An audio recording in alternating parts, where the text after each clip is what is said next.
Hello and welcome to UC Sports. I'm Brandon Carney, joined by Ryan Kim, and tonight is a very special edition of UC Sports. Tonight, UCTV breaks down UConn women's Final Four berth this past weekend with the Elite Eight and the 111-game winning streak. We'll also have news on the recent departures from the men's basketball team, as well as details on their new associate head coach. But first, the women made history this past weekend. It seems like this team makes history every time they step on the court. But this past Monday in particular, the Huskies defeated the Oregon Ducks to clinch their 10th consecutive appearance in the Final Four. UConn knocked off Oregon 90-52 for their 111th straight victory. Nafisa Collier became the second sophomore this season to join the 1,000-point club, joining Katie Lou Samuelson. The win over Oregon is UConn's 28th straight tournament win. Finally, the victory is Gino Auriemma's 113th NCAA tournament win, passing the legendary Pat Summitt for the most all-time. Coach Auriemma gave his thoughts on what 10 straight Final Fours means to this program. For us to have gone 10 months of March in a row and not having lost a game through a whole different cast of characters over all that time, that's pretty darn good. The Huskies have now clinched their spot in the Final Four and on to Dallas, where they'll face Mississippi State. A victory there, and the Huskies will play for another national championship against the winner between South Carolina and Stanford. Now, Ian O'Connor joins us at the desk here to talk about this past weekend in the Sweet 16 and Elite Eight. Now, Ian, UConn normally dominates all of their opponents, but what particularly did they do well against UCLA and Oregon? Well, the thing about UConn, the great thing about UConn is that there's not one thing that you could really point to that said, oh, they did this well in the game and that's why they won. They have a winning formula that they apply to every game, that if they do this, this, and this, they're going to win, and there really isn't anyone that can match that consistently night in and night out. As to their game on Saturday against UCLA, I don't think they played at their best, but they played a really great performance on defense and on offense. They held the Bruins to 38% from the floor. They shot 55% on their own, and that is a two-sided coin, two ways you can look at it. On one side, you see that UConn played great defense in holding UCLA to that low percentage, but you also have to look at UConn is just getting better shots than their opposing teams. Starting with their great ball movement, they've done a great job this season. They lead the country in assists. With that great ball movement, they get a lot better shots than their opponents. They take the shots that they want and the shots that the defense gives them. Now, to their game on Monday against Oregon in the Elite Eight, I thought they played much better. A 90-52 win, as you mentioned. And they were led by several Huskies, 4 Huskies in double figures, led by Collier with 28, Gabby Williams with 25. I think they played a great game overall, and I think the biggest story from that game was the defensive effort. They forced 17 Oregon turnovers in the first half alone, and the rout was on early on as UConn just rolled to their 111th game, winning. And I just think that if they keep playing like this, there's no way that the other teams in the Final Four are going to be able to dismantle this momentum. But you have to hand it to Oregon. They played a great tournament, a number 10 seed coming in. No one really expected them to get past the first round. They pulled off 3 upsets to get to the Elite Eight. I look for them to be much better next season. Yeah, I think this is a great point. I mean, I think it's just they were one of those teams this year where the clock just struck zero on Cinderella this year, and I think part of that was because of UConn's experience in the tournament. But now, obviously as a team, you talked about they've played really well all season, but what player specifically has stuck out the most in this tournament? Well, in this tournament, there are so many names you could point to for the Huskies. It's hard to ignore the performance of Miss Reliable Nafisa Collier. In their game against UCLA, she had 27 points, 14 rebounds, 5 assists, and 3 blocks, stuffing the stat sheet. And then on Monday night against the Ducks, she came back for seconds in Bridgeport, 28 points, 12 rebounds, and 4 blocks. She was terrific. It's hard to ignore those performances despite the way that the rest of the team played as well. Yeah, I think at the end of the game there, you heard that Gino was knocking her a little bit for the lack of defense. But if she's putting points on the board, you really can't complain about that. But it's UConn. They're into their 10th straight Final Four. Is there anyone or anything that can stop the Huskies at this point? Well, I've been covering a lot of their games throughout the season. It seems like every time they play a big opponent, they seem to come up even better and put up their best performance. So you even see those lopsided margins in the biggest of games. But at the moment, UConn definitely looks like the best of the 4 teams remaining in the tournament. I mean, all of the teams are coming off impressive victories. I mean, you look at Mississippi State. They played great in their game against Baylor in the Elite Eight. I think that if they can continue that momentum, they definitely have a shot against UConn, and that could be a very good game, possibly the best game in the Final Four. UConn on one side looking for their 5th consecutive national championship, and on the other, Mississippi State, who, you know, they've improved so much from last season. They played against UConn in the Sweet 16, suffered a 60-point shellacking at the hands of the Huskies. I'm sure they're looking to prove themselves and show that they're a lot better than they were last season. But if UConn overcomes the Bulldogs, I'm not sure that there's another team in the tournament that can knock off the Huskies. I mean, there's Stanford, you have South Carolina, both very good teams in their own right. But UConn, 11-0 in national championship games. They're not there yet, so anything can happen. That's why they play the game.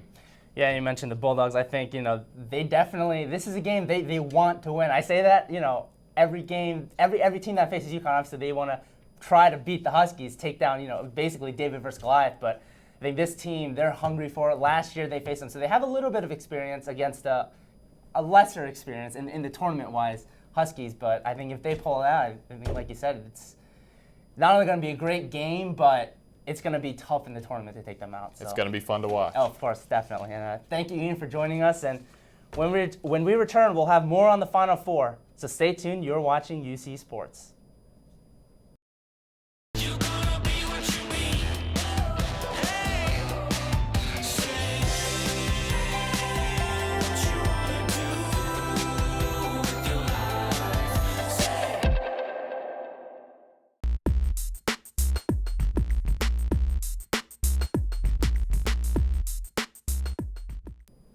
Welcome back to UC Sports. I'm now joined by Anthony DiBernardo, and now it's time to break down the Final Four and all the potential matchups. First, the semifinal matchup with Mississippi State. What kind of problems could the Bulldogs give the Huskies? Well, Brandon, if you watched the game this past weekend in the Elite Eight, I couldn't take my eyes off of Morgan Williams. She is an absolutely outstanding basketball player. She dropped 41 against Baylor, 41 points, 7 assists, and here's the kicker. 7 assists, 0 turnovers. 0 turnovers, 7 assists, 41 points. She shot 6 of 8 from downtown. I think she can create all sorts of problems. At only 5'5", she still manages to weasel through defenses. She causes a lot of problems, matchup issues. She could find open shooters. I think she does a tremendous job of breaking down defenses. And I think that UConn's backcourt could have some issues keeping Morgan in front of them. Then again, Kia Nurse, Sanaya Chong are phenomenal perimeter defenders at the very least. Another player on Mississippi State that could give them problems is Victoria Vivians.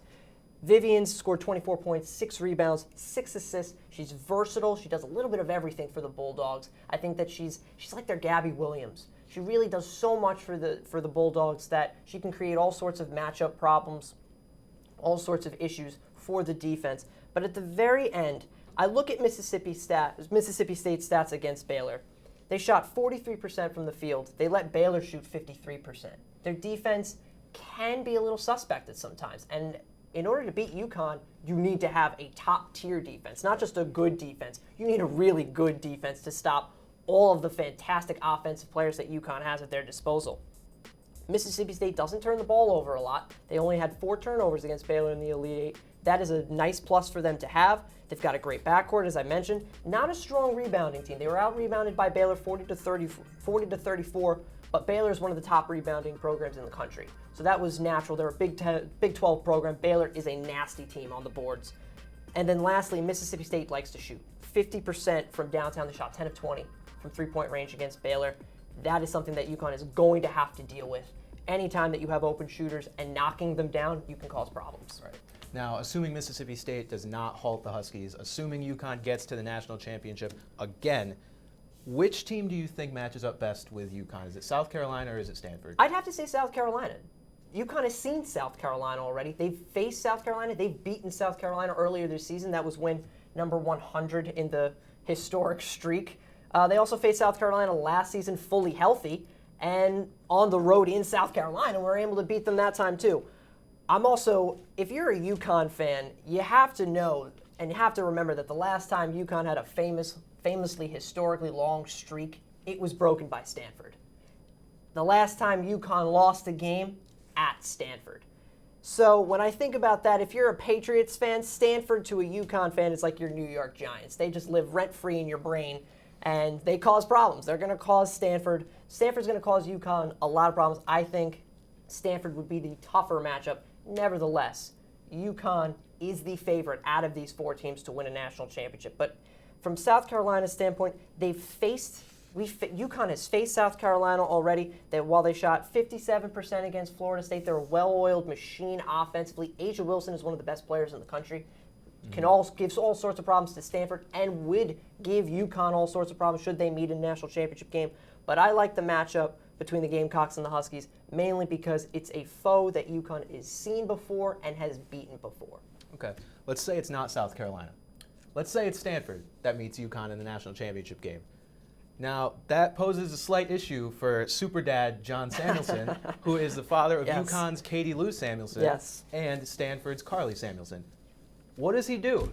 Well, first and foremost, I have to say, with John Samuelson traveling back and forth to both Stanford's tournament games and UConn's tournament games to watch both of his daughters play, Mr. Samuelson, you deserve Father of the Year, at least a nomination in that category. Father of the Year, that is dedication right there. Here's what Mr. Samuelson has to do. He's going to get to go to Dallas. He's going to get to see both of his incredibly talented daughters play the game that they both love to play. And if they meet in a championship game, obviously he's going to have to find a UConn jersey and a Stanford jersey, maybe cut them in half, go with a half and half Stanford UConn jersey. But I think it would be really fun to see Carly Samuelson in her senior year. She was on that team 3 years ago that beat UConn at Stanford. It'd be very fun to see Carly Samuelson play against her younger baby sister and Katie Lou Samuelson. But either way, John Samuelson, their father, has to be over the moon, unbelievably proud of his 2 daughters. Yeah, definitely. There's really no losing for him. He gets to see them play on that stage. Very true. That's a In proud dad Dallas, right there. it's going to be a fantastic weekend. Yeah. So with women's basketball heading off to Dallas, there's still news on the men's side, and we'll get to that when we come back with UC Sports. You're gonna be what you be. Hey, say what you wanna do with your life. Say.